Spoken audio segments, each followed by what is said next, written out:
human trafficking activities in Pogo hubs. Sa araw na ito, haharap na muli sa komite ang nooy nagpakilala sa atin na si Alice Leal Guo. Kumpirmado na po ng NBI na siya si Guo Huaping, isang Chinese national na pumasok dito noong 2003.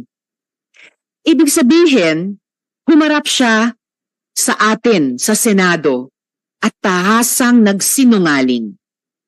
Ibig sabihin, humarap siya sa mamamayan ng Bamban at tahasang nagsinungaling. Kahit anong pagpapakyut niya, hindi matatanggal ang katotohanan ito. This is why yung tila celebrity treatment sa kanya ay di katanggap-tanggap. Huwag po tayong papabola. Huwag po tayong magpauto. Friends, I am proud to say that our hearings have made significant progress. Maliban sa proklamasyon ng presidente sa pag-ban ng Pogo, naiuwi na din sa Pilipinas si Alice Guo para harapin ang mga naiwan nating mga tanong para sa kanya. Sa gitna ng malawakang public interest sa tinatawag nilang Senetflix na ito, huwag nating kalimutan na ang pangunahin nating layunin ay ang pagpapaganda ng ating mga batas at polisiya. Nakikita na natin ang mga gaps sa ating mga polisiya sa birth registration, border control, cyber fraud at iba pa. We need to make sure our hearings achieve this purpose. Otherwise, all our efforts will be for naught. Hindi ko na po ito patatagalin pa. I will ask my colleagues if they have opening statements at pagkatapos niyan, we'll ask the COMSEC to recognize the resource persons and administer the oath to those here for the first time. Para po sa maalwan na daloy ng pagdinig na ito and to give everyone a chance to ask questions. After the chair, we will limit po the questions to 15 minutes per senator. Tapos, ay tignan natin kung pwede tayong mag-round 2. In order of arrival po tayo, ito po ang sequence. Pagkatapos ng chair, si SP Pro Tempore Sen Jinggoy, Senate Minority Leader Sen Coco, Senator Joel, Senator Bato Odoroy de la Rosa, Senator JV, Senator Sherwin, Senator Raffy. So dear colleagues, mayroon bang may opening statement sa atin? Yes, SP Pro Temp Thank you, Madam Jinggoy, Chair. and then, yes. Before I proceed with my opening statement, may I request Ms. Alice Go to remove her face mask. Kung totoo siya talaga si Alice Go. Please remove your mask, Ms. Go. Siya nga. Yes, Good morning, SP Madam Pro Temp. Chair, and to our esteemed colleagues. Ms. Alice Go, kumusta ka na? Kumusta ang pagbabalik Pilipinas mo? Ms. Alice, I told you to remove your face mask all throughout the keep it hearing. removed. Magandang umaga po, Sen. Okay naman po. Okay. Marami ka litrato naka-peace sign ka pa and all smiles kasama ang mga tauhan ng NBI at mga BI at tiga Bureau of Immigration. Nakakadismaya to at napaka-unprofessional. Bigyan niyo naman ng dignidad ang inyong mga trabaho. Alice Go, sino ka ba talaga? Alam na namin lahat through the hearings conducted by this committee na hindi ka Pilipino. Hindi totoong lumaki ka sa farm, hindi totoo si Teacher Rubilin, hindi rin totoo na simpleng mamamayan ka lang. Puro kasinungalingan ang istorya na isinuwalat mo dito sa Senado at sa publiko. At the two Senate hearings that you were present, and you were under oath, but you fearlessly fabricated stories and fed the Filipinos a pack of lies.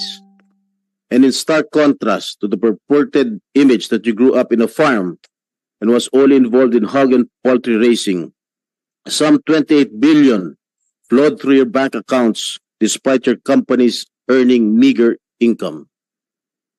Gaano ba kalawak ang kanilang operasyon? At ano ang intensyon niya na pati pagiging mayor ay kailangan niyang pasukin? She openly mocked our government processes, disrespected our electoral system, and insulted every Filipino by believing she could run for mayor, win, and never be caught.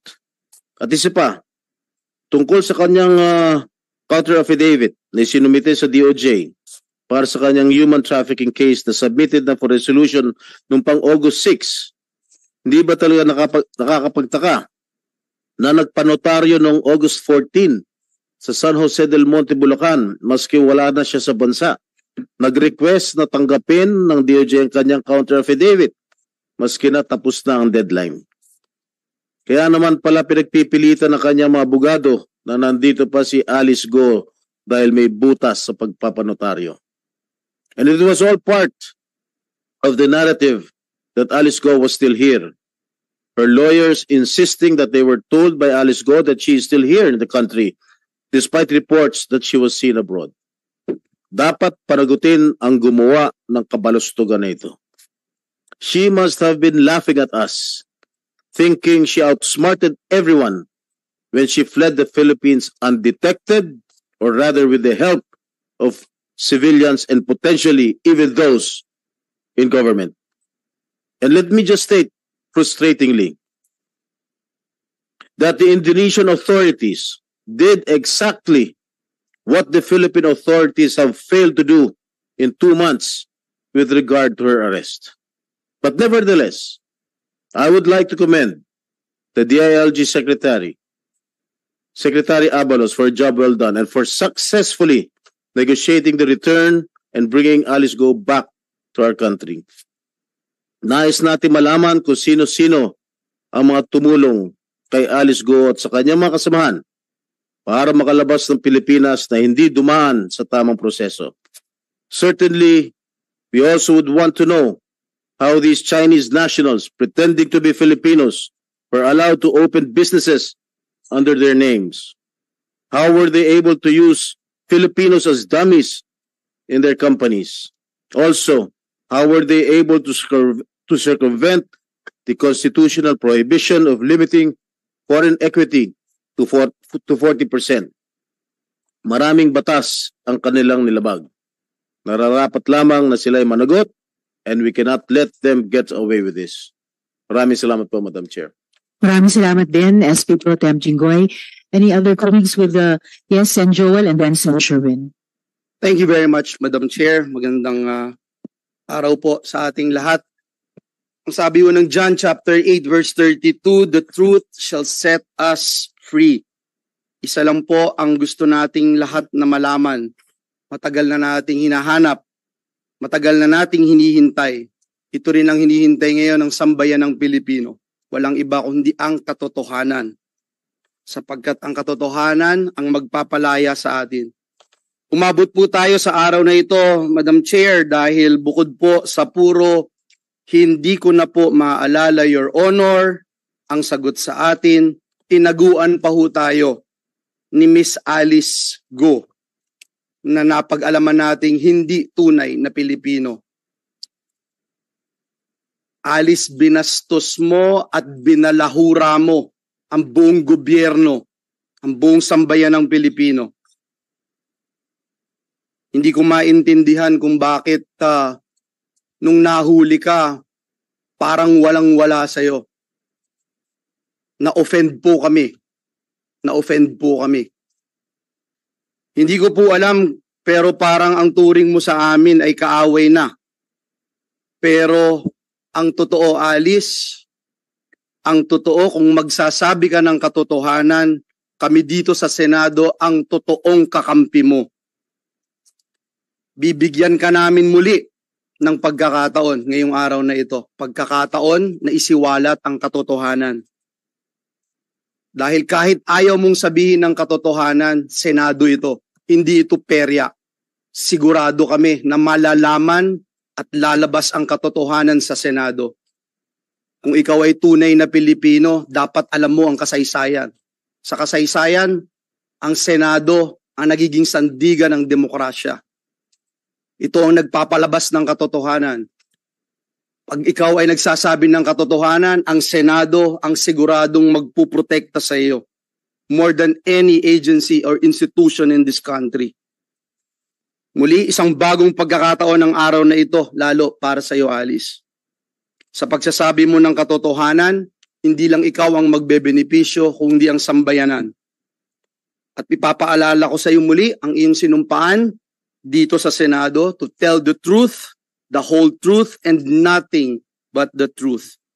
Kung hindi ka sasagot sa mga tanong natin dito sa Senado o maglulubid ka lang ng buhangin, hindi lalabas ang katotohanan.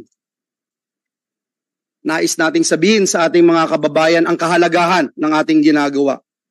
Not just in the aid of legislation, but to ensure that we will put a period, an end to this horrible and terrible pogo na ipakita ng Senado through this committee na even LGUs, even a town like Banban ay kayang pasukin at kontrolin ng husto ng pogo. Can you imagine, ladies and gentlemen, kung magpapatuloy ito? Hindi lamang mayor, gobernador, congressman o senador, baka balang araw, pag hindi natin tinuldukan ito, sa susunod na halalan, meron tayong pogo-sponsored president. Kaya po importante na pagtulong-tulungan po natin ito at siguruhin that we will be able to serve the best interests of our people. Maraming salamat at magandang umaga po sa ating lahat. Salamat din, Sen. Joel. Sen. Sherwin? Go Huaping, nagsinungaling ka sa taong bayan, nagsinungaling ka sa Senado, at higit sa lahat, nagsinungaling ka sa sarili mong kababayan sa Bamban. Alam namin hindi ka Pilipino. Nakita namin yan sa pekeng birth certificate mo. Alam namin na hindi ka lumaki sa farm at di ka nag-homeschool. Dahil alam ko saan ka nag-aaral, sa Grace Christian High School, na parehong eskwelahan na pinuntahan ko. Alam namin na merong kang kapatid na si Wesley Guo at si Seaman Guo na itinakwil mo nung una. At alam rin namin yung connection mo sa mga pogo. Kahit na naging mayor ka, hindi mo ibinenta yung pagmamay-ari mo sa Baufulan. At alam namin, konektado ka pa rin yan hanggat ikaw ay nasa posisyon. Alam rin namin na merong kang koneksyon sa dalawang pogo na nag-ooperate sa sarili mong bayan, yung Hongsheng at yung Zunyuan. At mamaya ipapakita rin namin yung koneksyon mo doon. Kahit na tumakas ka, ipinagpatuloy namin yung pagdinig dito sa committee. At dahil sa pagdinig na ito, maraming kaso ang na-file sa iyo. 7 kaso. Graft and corruption case ng Ombudsman, human trafficking case ng DOJ, co-warranto case ng Solgen, tax evasion case ng BIR, money laundering case ng AMLAC, pagkansela ng birth certificate mo ng Solgen, at meron ring election code offense ng COMELEC. Ito na siguro ang tingin ko isa sa pinaka malalim at malalang criminal activity na nakita natin sa buong kasaysayan natin. Sa isang tao, halos 7 kaso ang isinampas sa iyo.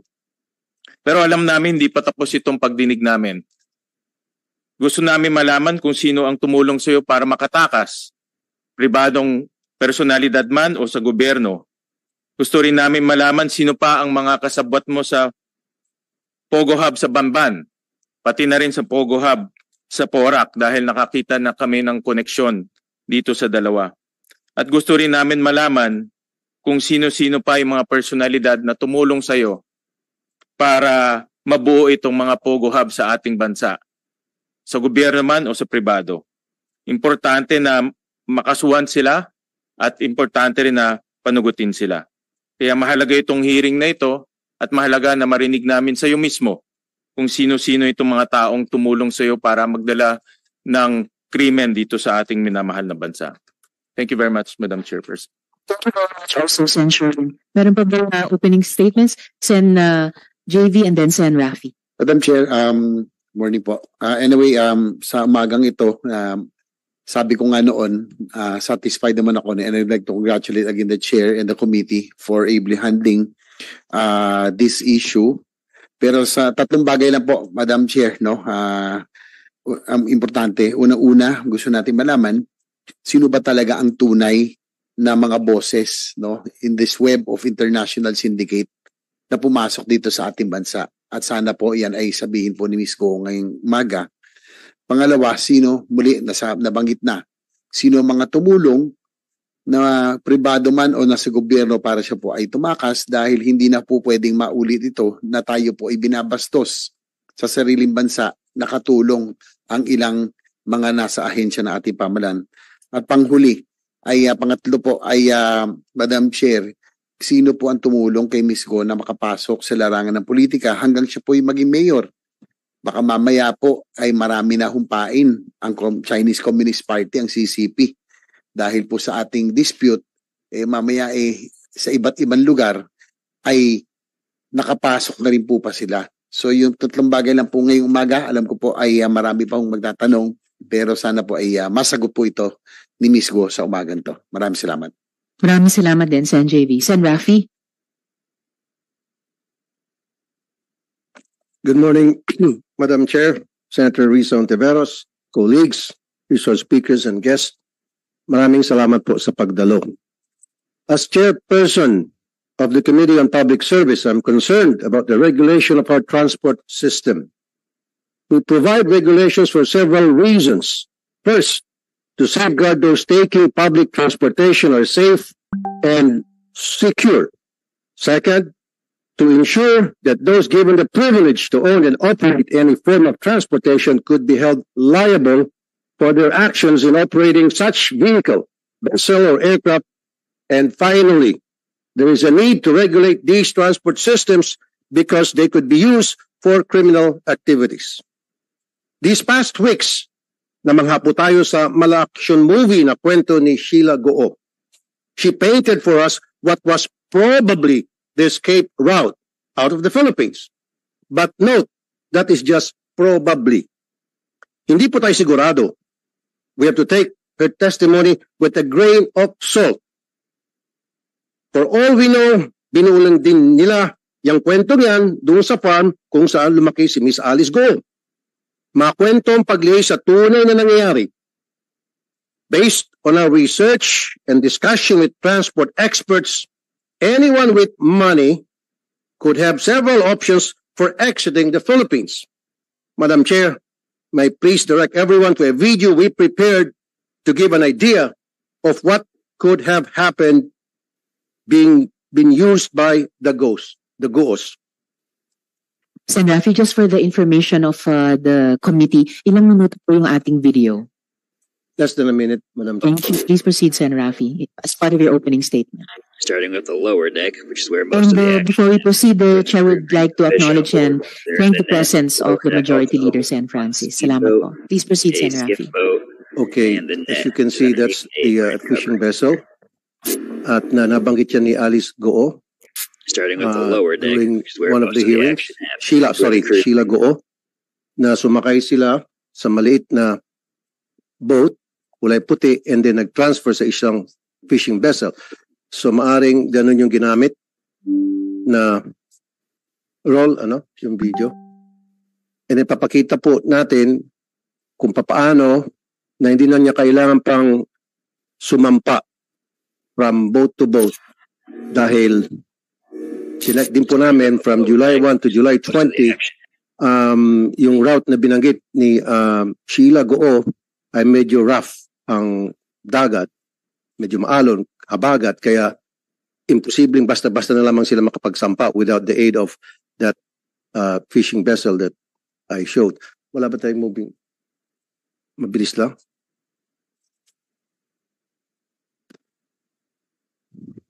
Can we proceed to show the video, please? As part of the opening statement.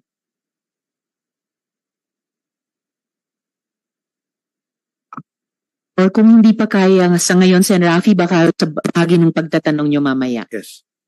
Today, Madam Chair, with the help of our resource speakers from the Coast Guard, Immigration, CAAP, and other relevant agencies, I would like to identify the weak points in our border control. Madam Chair, our country's borders is very complicated. Every shoreline could serve as an exit point. And this makes the Philippines a potential hub for transnational crimes. We have to review our border control and transportation regulations policies. Wala po sa mga commercial modes of transportation ang problema. Kasi ang criminal, hindi naman po sasakayan ng MRT. Usually sarili niyang motorsiklo or heavily tainted na van. Ganon din po sa sea and air transport. Ang kriminal na may pera ay may ibang paraan ng paglalakbay.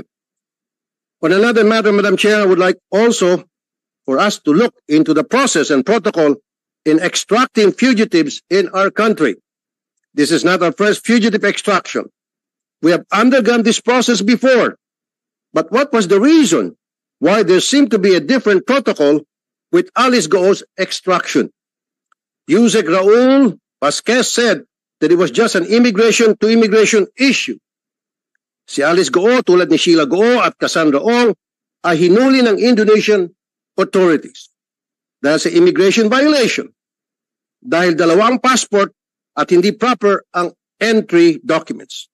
That was the process that was followed because it is fast, efficient, and least expensive dahil nga immigration to immigration lang. Exclusion removal on their side and extraction on our side. In fact, for the two ladies, Sheila Go and Cassandra Ong, there was just 2 immigration officers and 2 NBI officers who processed their extraction and they took a regular commercial flight. What was the thought process behind the alternate protocol in the case of Alice Go? The Senate arrest order was issued prior to the warrant issued by the Capas Tarlac RTC. I want this to be clarified in this hearing. And finally, was the dismissal of Alice Go from being mayor a scheme for the filing of the case in Capas Tarlac? Would it not be better if this case was filed in a court outside the jurisdiction of Tarlac, which Alice Go treated as her playground? Of course, we assume that there is a regularity in our court processes. But maybe we should realign our policies to ensure that it cannot be manipulated. Because, let's face it, kung may natutunan tayo dito sa kwento ni Alice Go, basta't may pera ka, walang imposible. Salamat po, Madam Chair. Salamat din po, Sen. Rafi. Kung wala na pong ibang opening statements, may I request COMSEC i-acknowledge yung ating mga resource persons at pagkatapos i-administer yung oath sa mga hindi pa nakapanumpa noon. Good morning, everyone. The committee would like to acknowledge the presence of the following resource persons. From the Department of Justice, we have Assistant Secretary Francis John L. Tejano, Attorney Mariel Francisco, Attorney Hannah Lizette Manalili, Attorney Benjamin Samson. Then from the Office of the Solicitor General, we have Assistant Solicitor General James Condangan, State Solicitor June Abigail de la Cruz.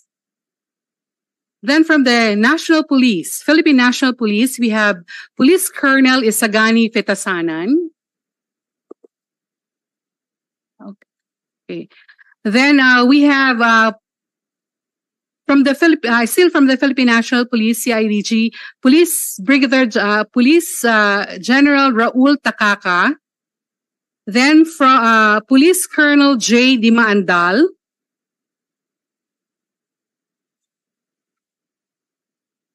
From the Department of Information and Communications Technology, we have Maricar Magpili.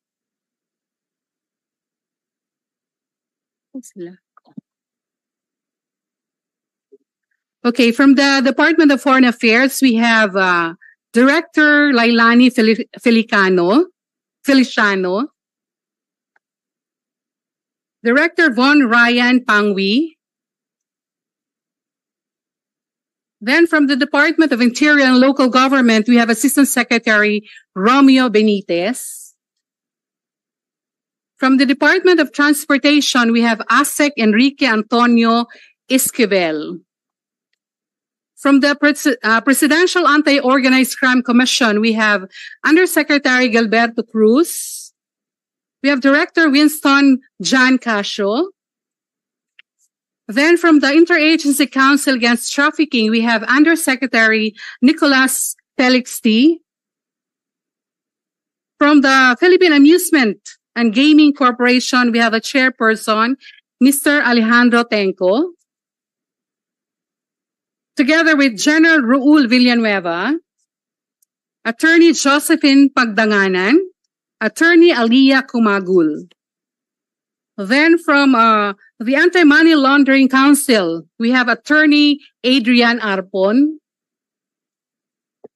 We have Attorney Arnold Cabanglit. From the Bureau of Internal Revenue, we have Attorney Scraton Orculio, Attorney Edgar Alan Reyes. Then from the Bureau of Immigration, we have Commissioner Norman Tansinco, together with Fortunato Manahan Jr., Attorney Arvin Cesar Santos. From the Immigration Regulations Division, we have Chief Rogelio Guivero Jr. From the National Bureau of Investigation, we have Judge Jaime Santiago. Then from the Philippine Statistical Authority, we have Engineer Marisa Grande. We have Attorney Eliezer Ambatali. From the Manila International Airport Authority, we have the General Manager, Mr. Eric Jose C. Ines. From the Civil Aviation Authority of the Philippines, we have Attorney Roberto Martin Benaventura. Okay. From the Maritime Industry Authority, we have Attorney Mary Margaret Espino. Then from the Philippine Coast Guard, we have Vice Admiral Rolando Lizor Punsalan Jr. We have Captain Oliver Tanseco. Okay. We have Captain Habelino Sali.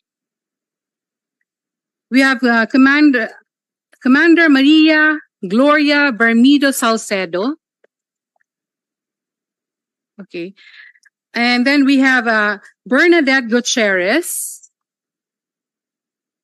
From the Philippine Navy, we have Rear Admiral Jose Maria Ambrosio Espileta. Then Captain Marco Buena. We have Captain Isilito Lagadia Jr. From the Securities and Exchange Commission, we have Attorney Gerardo F. Del Rosario. Then we have Miss Cheryl Medina, the Executive Assistant of Mayor Kalugay. Then we have Mr. Jose Antonio T. Feliciano, the former Mayor of Bamban Tarlac. Then we have Miss Alice Goo alias Gua Haping. Then Miss Sheila Guo alias Sangmir. Then we have Attorney Elmer Galicia, Attorney Stephen L. David, Miss Rosaline Baterna, the Corporate Secretary of Lucky South 99. That's all, Madam Chair. We also Thank you, invited, Comsec. Yes, we please invited proceed. Mayor Kalugay, but he sent his letter of regrets. This is the second time that Mayor Kalugay is absent. Nung unang imbitasyon sa kanila ng komite, sinabi nila may sakit sila sa dengue. This is the second inability to honor the invitation of the committee. So at the proper time, I will move now, yes, Madam please, Chair. Sen. Joel, if you Now would. that we issue a subpoena, Madam Chair, to this Mayor Kalugay, Mr. Chair, Madam Chair of Sual, Pangasinan. I so move, Madam Chair. Yes, the chair. Second the motion. Thank you very much. On the motion of Sen. Joel, as seconded by the Senate President Pro Tempore, Sen. Jinggoy, the chair rules that the committee issue a subpoena for the good mayor na kailangan makadalo na sila sa susunod na pagdinig. Chair, may I Yes, Sen. Joel. ask if we were able to invite the Secretary of Mayor Kalugay, a certain Cherry, which is she around? Thank you. Thank you. Thank you, Madam Chair. Salamat, Sen. Joel. Also, Comsec, na-invite, I heard the name Cassandra Leong. Nandito ba siya ngayon ulit? O nandito na ba siya sa atin? Madam Chair, she is still at the hospital, but we sent a letter to the speaker requesting the presence of Ms. Cassandra Ong here. But there's no reply from the office of the speaker. Well, the committee hopes that there will be a Yeah, reply actually- forthcoming from the office of the speaker. Yes, Well, Comsec. there's a reply. If I may read, this of your committee to allow Ms. Catherine Cassandra Leong to attend the public hearing on September 9, 2024 at the Senate. Please know that this request has been approved by the Joint Justice Committee. However, please be informed that Ms. Ong is still confined at the hospital in Taguig. Our latest update is that she may be discharged from confinement either tonight or Tuesday, tomorrow. That's good to know, Comsec, at salamat sa sagot ng Office of the Speaker. We have that in writing, hindi lang sa cellphone.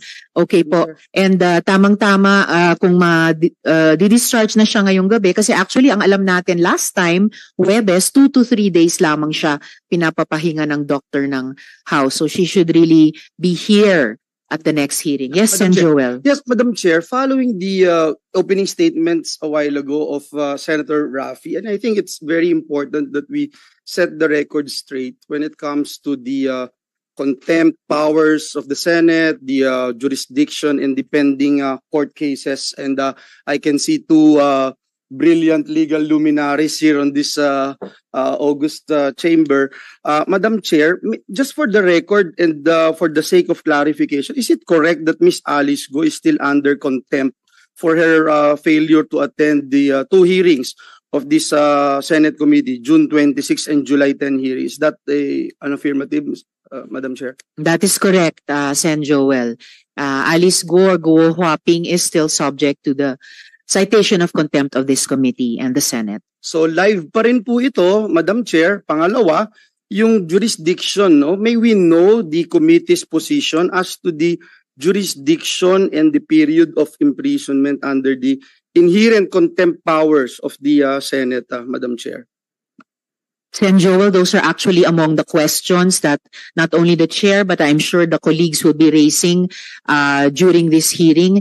And by the end of the hearing, gusto kong makapagbuo talaga ng ruling ang chair at ang komite tungkol sa importanteng usaping ito. Kasi napaka-importante po sa komite at sa buong Senado na nirerespeto ng mga resource persons ang powers at ang rulings ng Senado. In the same way, we give equal respect to the co-equal branches of government. Before the chair asks the COMSEC to administer the oath to our resource persons, I will call on the majority leader, and then we will proceed to the administering of the oath. Yes, Sen.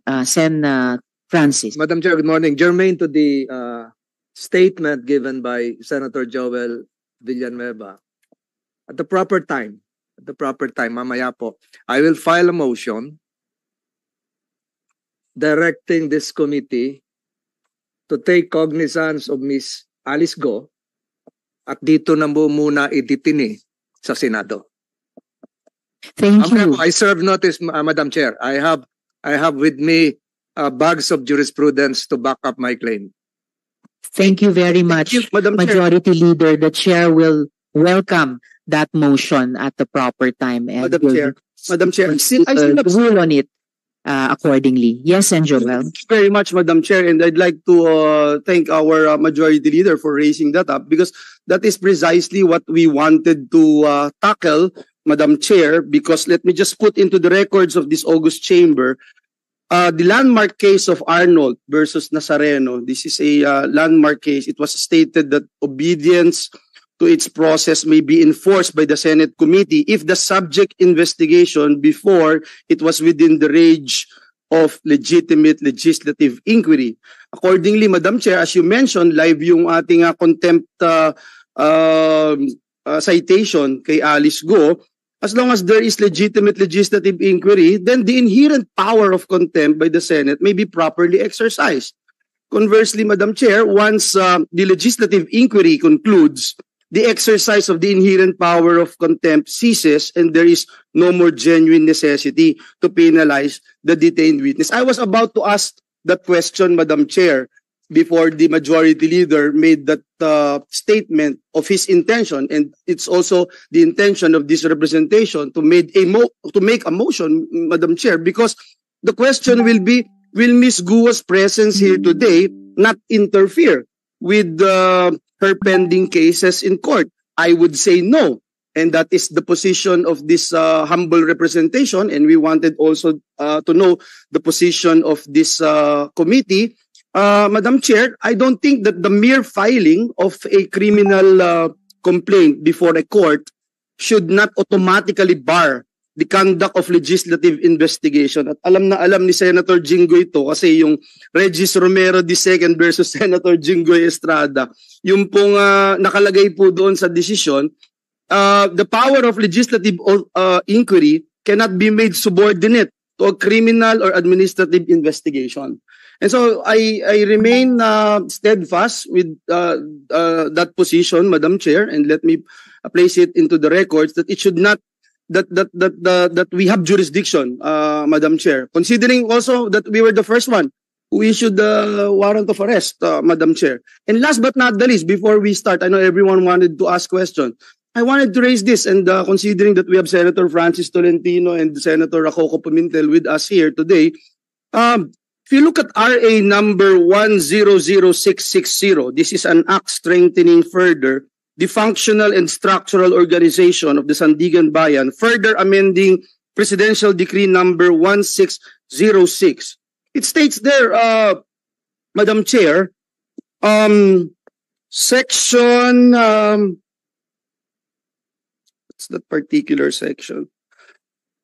Section 5, if I'm not mistaken, Madam Chair, that the regional trial courts shall have exclusive original jurisdiction where the information does not allege any damage to the government or any bribery. Letter B, alleges damage to the government or bribery arising from the same closely related transactions or acts in amount not exceeding to 1 million pesos. So yun po yung nangyari, no? But, Madam Chair, it should not be the Capas Regional Trial Court, but a different court should handle the case of Miss Alice. Under Republic Act number 10660, Madam Chair, it states there that cases, and we talk about it on the sidelines with our minority leader, it says there, cases falling under the jurisdiction of the Regional Trial Court under this section shall be tried in a judicial region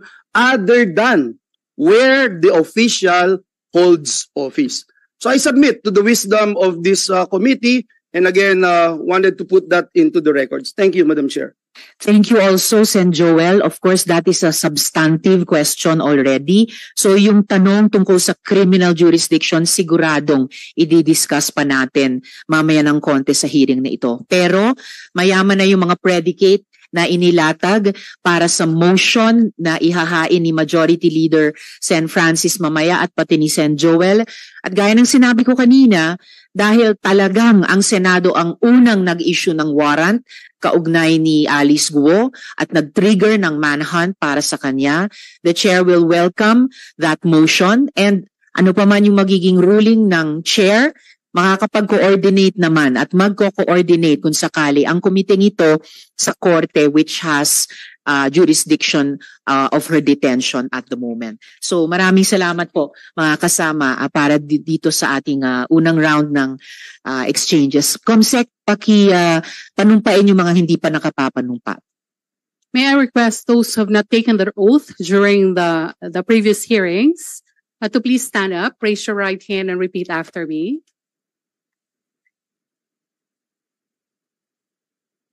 I, please state your name, do solemnly swear that I will tell the truth, the whole truth, and nothing but the truth to this committee. Thank you. You may now take your seat. Salamat, Comsec.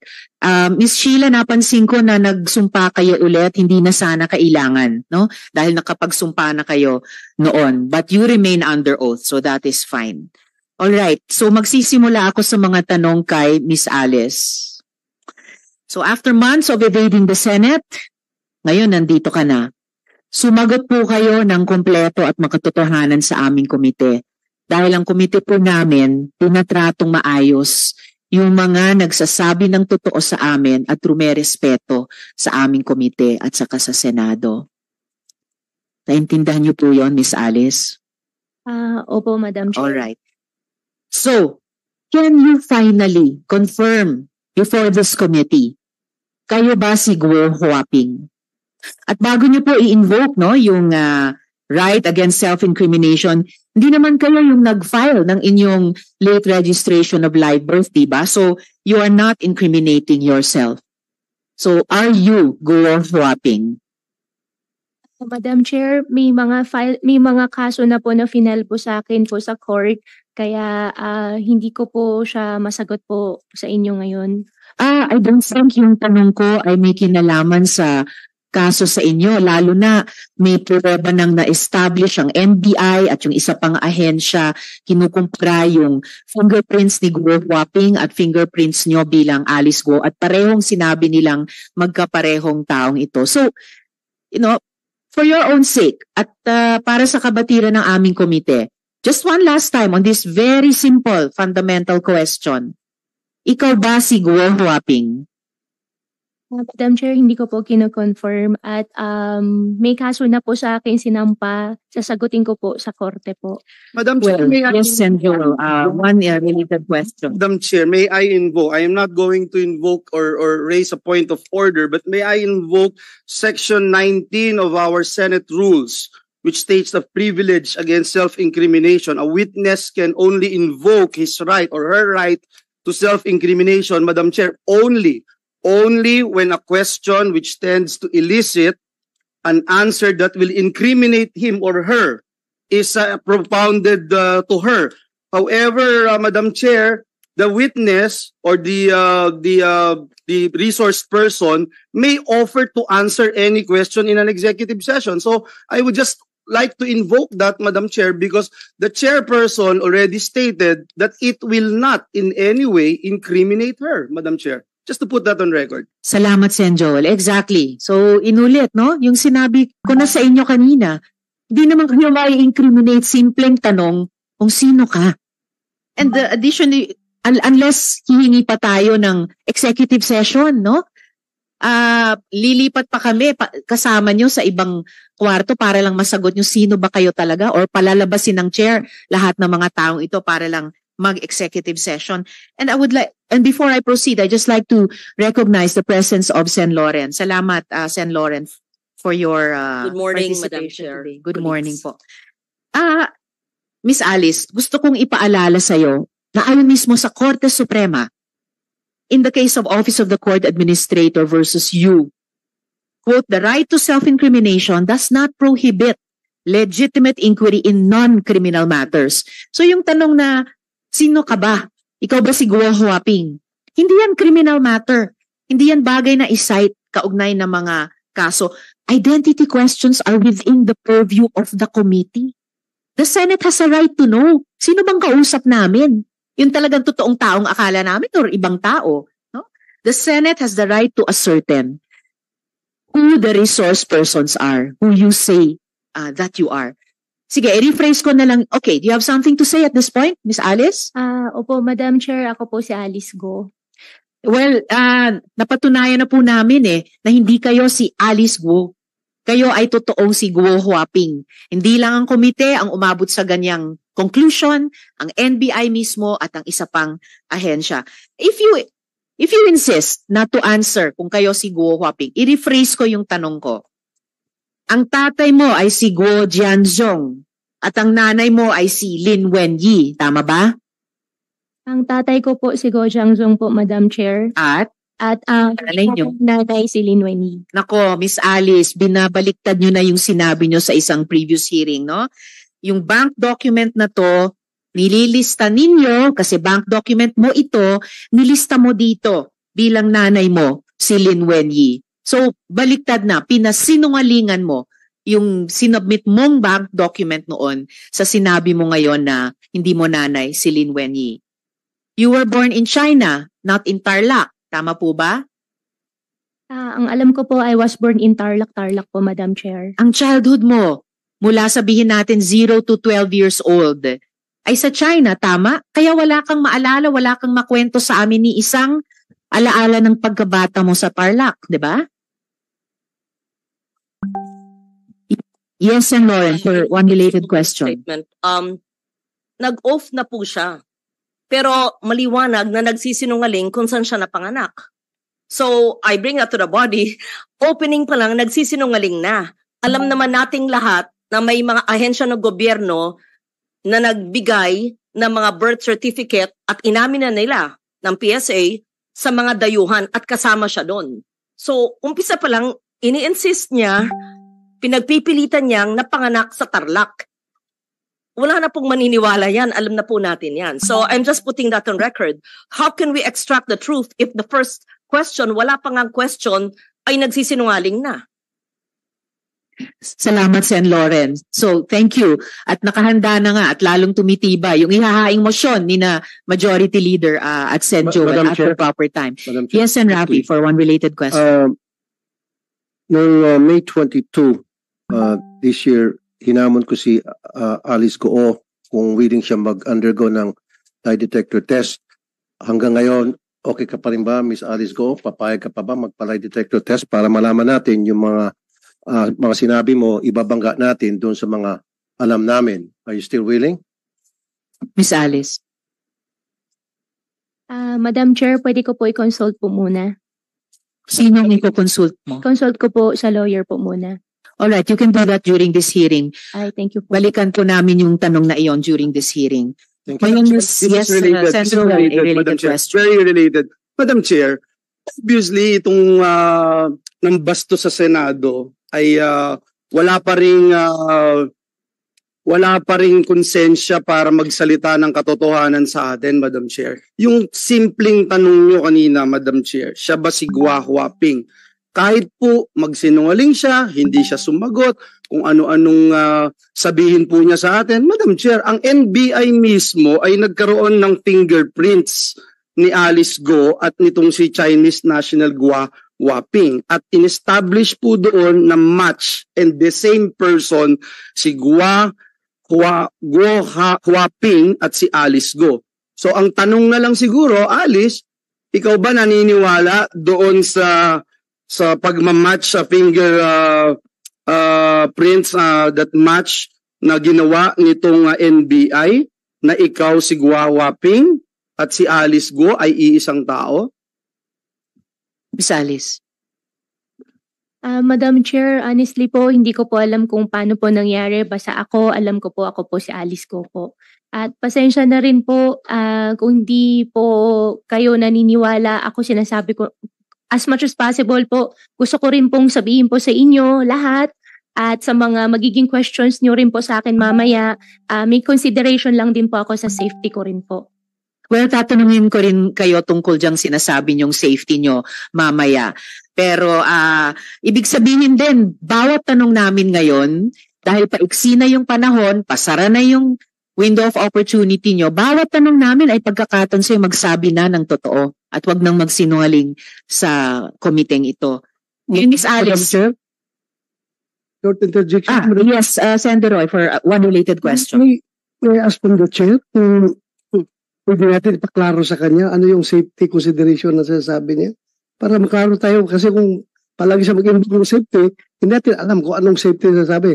Kung meron bang interesado sa buhay niya na isang malaking sindikato na siya ay papatahimikin o ano bang safety na sinasabi niya, Madam Chair?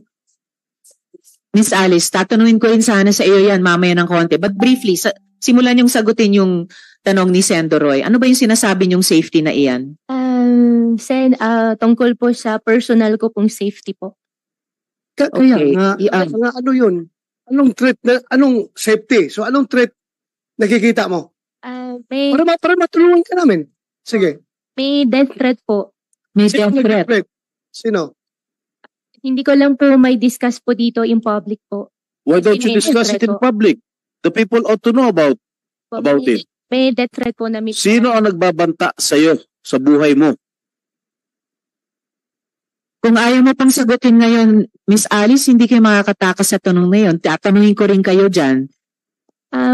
Madam Chair, wala po din naman po akong plan po na takasan po yung question po. However po, meron lang din po talaga na safety concern po sa sarili ko po, na security concern po, na death threat po na minigay po sa akin. Kaya hindi ko lang po ma-discuss po sa public po.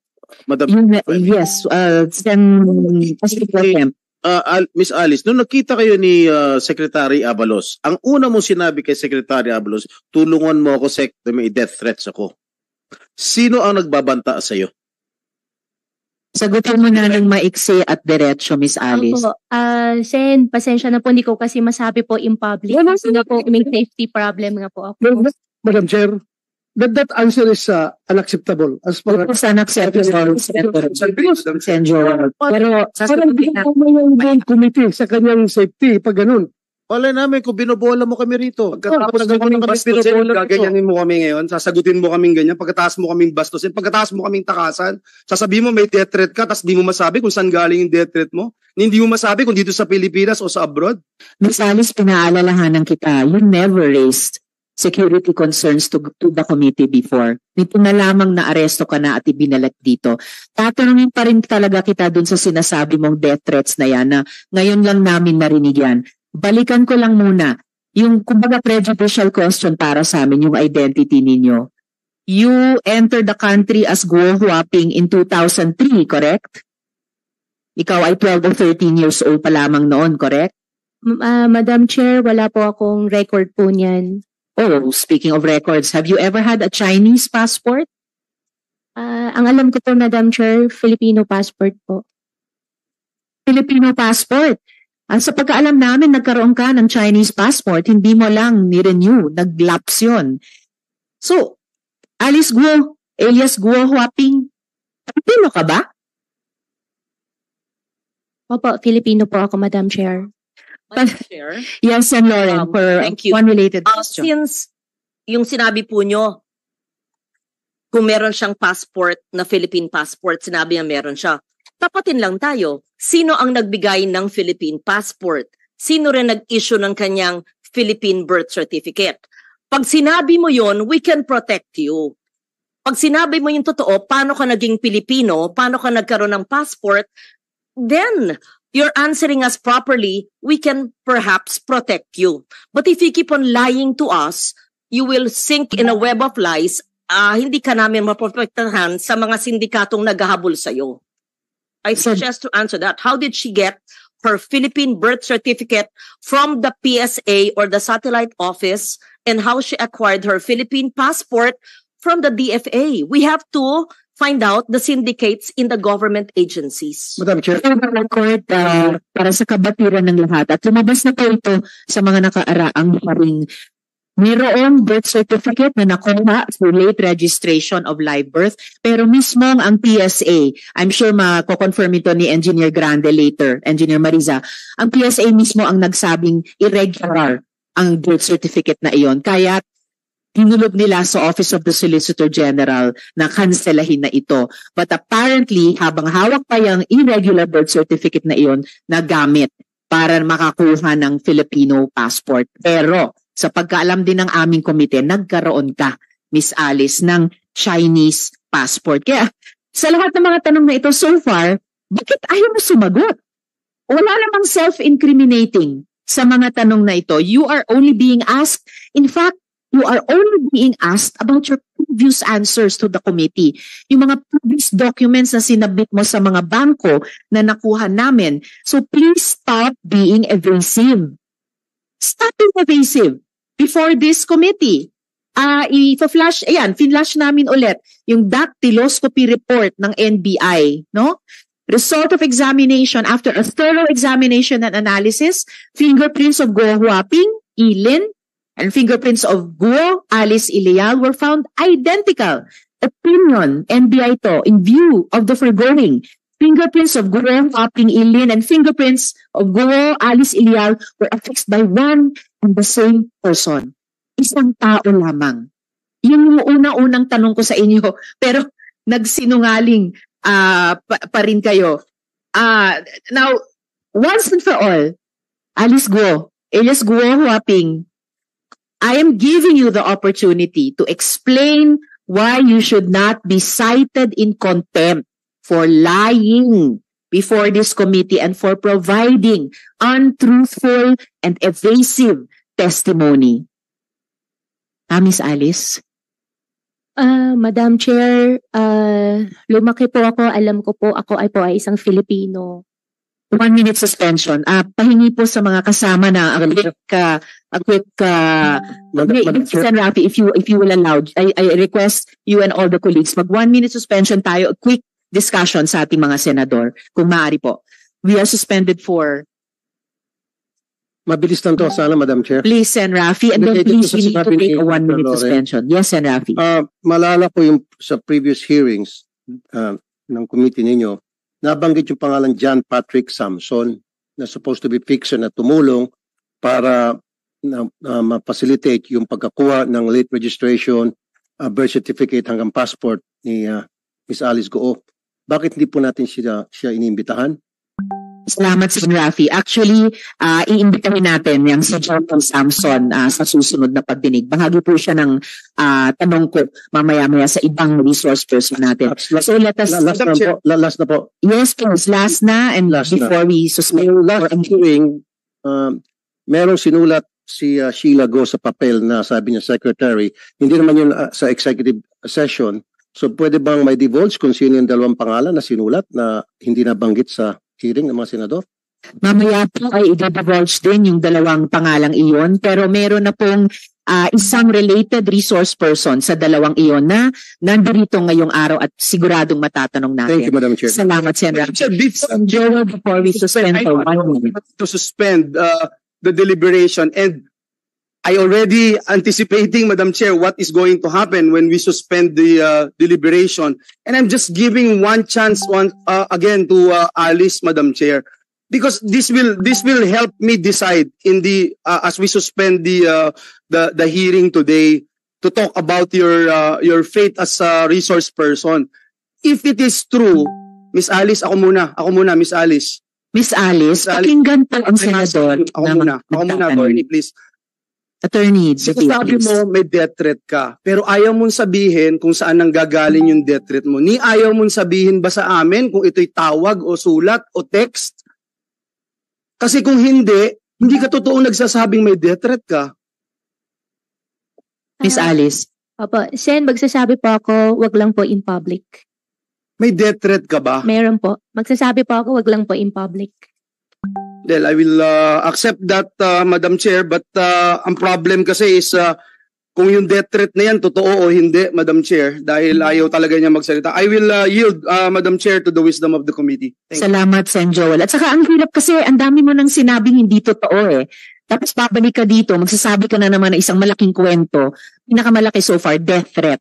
Kaya siguro naman maintindihan mo, bakit hindi kami maniwala. Hindi mo pa nga pinatotohanan yung mga unang kasinungalingan mo. Ngayon may bago ka namang gusto mong paniwalaan namin. So we will suspend for 1 minute and then resume after 1 minute. Hearing suspended.